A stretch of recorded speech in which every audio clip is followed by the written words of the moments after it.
Olá! Hoje vamos mergulhar num assunto que, olha, mexe com a vida de muita gente no Brasil. O Fundo de Garantia, o FGTS. É verdade. Um tema super relevante. Pode parecer um bicho de sete cabeças, com tanta regra, né? Mas entender o básico é, assim, crucial. Seja você trabalhador querendo garantir seu direito ou empregador para cumprir tudo certinho. Exatamente. Então fica com a gente que vamos focar no que realmente importa sobre o FGTS. Vamos descomplicar isso aí. Para contextualizar rapidinho, ele não é de hoje, né? Surgiu lá em 1966. E a lei principal que a gente usa hoje é a 8.036, de 1990. Isso. E ele ganhou força mesmo, um papel central com a Constituição de 88. Foi quando ele substituiu aquela antiga estabilidade de 10 anos no emprego. Lembra disso? Lembro, sim, uma mudança e tanto. E os objetivos dele são vários, né? Não é só um. É formar uma reserva para o trabalhador. Aquela poupança forçada, digamos assim. Isso. Funciona como uma proteção na demissão sem justa causa, né? E também algo super importante, ele financia programas de habitação, saneamento e infraestrutura. É verdade, tem esse lado social forte. E tem novidade recente, né? O FGTS Digital, que começou agora em 2024. A ideia é modernizar, facilitar a vida de todo mundo, integrar os serviços. Interessante essa modernização. Bom, então vamos ao que interessa. Os pontos que sempre geram dúvida. Prescrição, né? O prazo para reclamar. Sim, esse é um clássico. Base de cálculo. Sobre o que incide esses 8%. Quem tem direito? Como é o recolhimento? E, claro, quando dá para sacar a grana? E quem cuida disso tudo? Vamos nessa? Vamos lá. Começando pela prescrição, então. Esse ponto deu o que falar, né? Mudou. Como ficou, afinal, o prazo para o trabalhador ir atrás dos depósitos que a empresa não fez? Pois é, esse ponto teve uma reviravolta importante. Foi uma decisão do STF lá em novembro de 2014. O que vale hoje, e o TST consolidou isso na súmula 362, é o seguinte: o prazo geral é de 5 anos.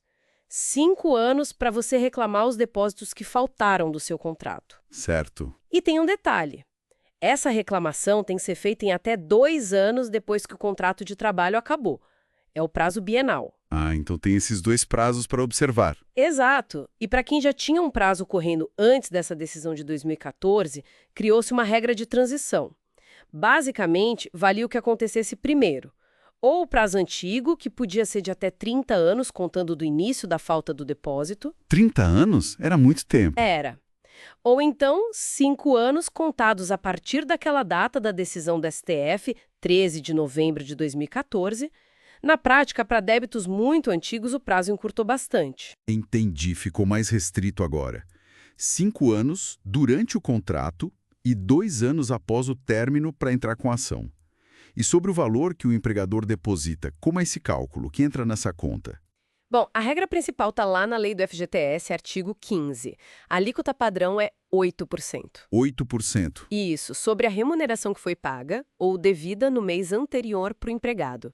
E aí entra bastante coisa, não é só o salário base. Tipo o quê? Horas extras, adicionais diversos, como noturno, insalubridade, periculosidade, comissões, gorjetas. O TST tem até súmula sobre isso, a 63, confirmando que horas extras e adicionais entram. Certo. E aviso prévio? Também entra, seja ele trabalhado ou indenizado. A súmula 305 do TST confirma isso. Ah, e até parcelas salariais pagas no exterior para quem foi transferido, viu? A OJ 232 da SDI 1 trata disso. Nossa, bem abrangente. Mas tem coisa que fica de fora, né? Tem, sim. Verbas que não têm natureza salarial geralmente ficam fora. Férias indenizadas, por exemplo, a OJ 195 da SDI 1 diz que não incide.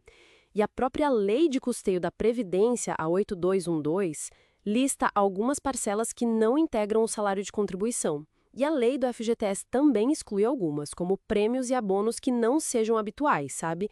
Tem uma previsão específica para isso. Entendi. Então, basicamente, o que é salário entra. O que é indenização ou verba sem natureza salarial, geralmente não. E quem são os trabalhadores que têm esse direito garantido? O FGTS é direito de todo trabalhador com carteira assinada regido pela CLT.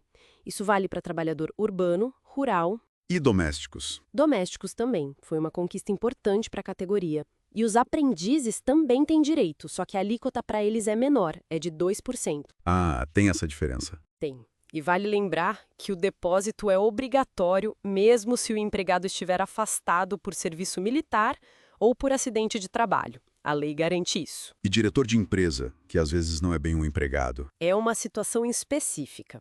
O artigo 16 da lei permite que diretores não empregados sejam equiparados aos demais trabalhadores para fins de FGTS. Mas isso é uma opção da empresa. Ok. E quem não tem direito? Só para ficar claro. Geralmente quem não é regido pela CLT, tipo trabalhadores autônomos, eventuais, servidores públicos que têm regime próprio de previdência. Esses ficam de fora. Certo. E a parte prática por empregador? O recolhimento. Quem faz, quando, como? A obrigação é sempre do empregador. Ele tem que depositar o valor até o dia 20 de cada mês. Esse depósito é referente à remuneração do mês anterior, tá? Dia 20. Isso. E o depósito vai para uma conta vinculada, uma conta específica para o FGTS daquele trabalhador, aberta na Caixa Econômica Federal. E aí entra o FGTS digital que a gente comentou. A novidade. Exato. Ele usa a base de dados do E-Social e a ideia é simplificar tudo. A declaração, o pagamento, agora o recolhimento pode ser via Pix, por exemplo.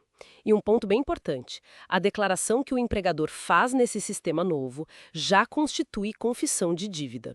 Ah, isso agiliza a cobrança se ele não pagar, imagino. Com certeza. Facilita a fiscalização e a execução dos débitos. Beleza. Agora, a parte que o trabalhador mais espera. Quando é que dá para mexer esse dinheiro? Quais são as situações de saque? A lei traz uma lista grande no artigo 20. A situação mais conhecida é a demissão sem justa causa, né? Sem dúvida. Nesse caso, o trabalhador saca o saldo todo que está na conta e ainda recebe a multa de 40% sobre esse saldo, que quem paga é o empregador. A famosa multa. Essa mesmo. Mas tem outras situações de término de contrato. Por exemplo, fim de contrato por prazo determinado. Ou se a demissão for por culpa recíproca ou força maior, aí a multa é menor, é 20%. E aquele acordo entre patrão e empregado? Ah, rescisão por acordo, prevista na CLT. Nesse caso, o trabalhador saca 80% do saldo do FGTS e recebe metade da multa, ou seja, 20%. Entendi. Que mais? A aposentadoria. Quando o trabalhador se aposenta, pode sacar todo o saldo. Falecimento do trabalhador também. Aí os dependentes, habilitados ou sucessores podem sacar. Situações da vida, né? Exato. Tem também se o trabalhador ficar 3 anos seguidos fora do regime do FGTS, sem depósito na conta, ou se estiver 70 anos ou mais. 70 anos já pode sacar, independente de qualquer coisa. Sim, a idade é um critério. E tem as situações de doença grave, como câncer, HIV ou estágio terminal de outras doenças. Ou doenças raras reconhecidas pelo Ministério. Isso vale para o trabalhador ou para dependente dele. Importante essa proteção. Muito. E, claro, para a compra da casa própria, amortização ou pagamento de parte das prestações do financiamento habitacional. Existem regras específicas para isso. O uso para moradia é um clássico da FGTS. Sem dúvida. Ah, e em caso de necessidade pessoal urgente por desastre natural, tipo enchente, vendaval, que atinge a área de residência do trabalhador, também pode sacar. E o tal do saque aniversário, que gerou bastante discussão. Esse mesmo. É uma modalidade opcional. O trabalhador escolhe receber uma parte do saldo todo ano no mês do aniversário dele. Só que tem uma contrapartida importante.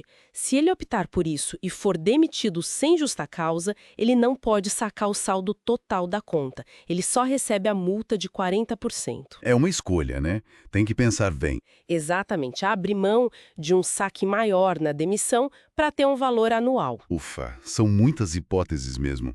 E para gerenciar tudo isso, quem são os responsáveis? Rapidinho, como funciona essa estrutura?